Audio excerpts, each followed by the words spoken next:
الرحمن الرحیم السلام علیکم۔ یعنی مطلب نئی فوج، چری مطلب فوج، یعنی چری نیا لشکر سلطنت عثمانیہ کی فوج کا اہم حصہ تھے جو سلطان کے ذاتی محافظ اور پیادہ دستوں کا کردار ادا کرتے تھے۔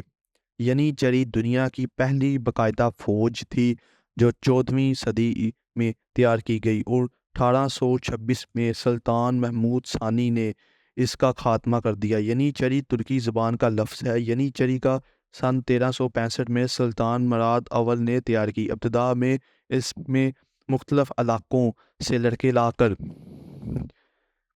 غیر مسلم نوجوانوں کو اسلام قبول کرنے کے بعد شامل کیا جاتا تھا۔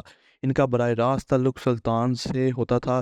ان کی اہلیت کے مطابق انہیں سلطنت عثمانیہ میں مختلف عہدوں پر فائز کیا جاتا تھا، کیونکہ سلطان کے علاوہ ان کا کسی سے کوئی تعلق نہیں تھا، اس لیے یہ کسی بددیانتی میں ملوث نہ تھے۔ تاہم جیسے ہی نااہل حکمران مسند اقتدار پر بیٹھنے لگے، یعنی چری ملکی معاملات میں مداخلت کرنے لگے۔ یعنی چری دنیا کی پہلی فوج تھی جس نے بارود کا استعمال کیا۔ اس نے 15ویں صدی میں بندوقوں کا استعمال شروع کیا۔ عثمانیہ سلطنت نے تمام اہم جنگوں میں یعنی چری کا استعمال کیا، جس میں فتح قسطنطنیہ 1753 میں۔ یعنی عثمانیہ حکومت میں اپنی اہمیت سے بخوبی واقف تھے اور اس لیے انہوں نے کئی مرتبہ بغاوتیں بھی کی، جن میں پہلی بغاوت تنخواہوں میں اضافے کے لیے سن 1449 میں کی گئی، جس میں ان کے معاملات تسلیم کیے گئے۔ سن 1451 کے بعد وہ ہر نئے سلطان سے انعامات، اکرامات اور تنخواہوں میں اضافے کا مطالبہ کرتے۔ سلطان سلیم ثانی نے یعنی چری کو شادیاں کرنے کی بھی اجازت دے دی۔ اس صورتحال میں محمود ثانی نے یعنی چری کے خاتمے کا تہیہ کر لیا۔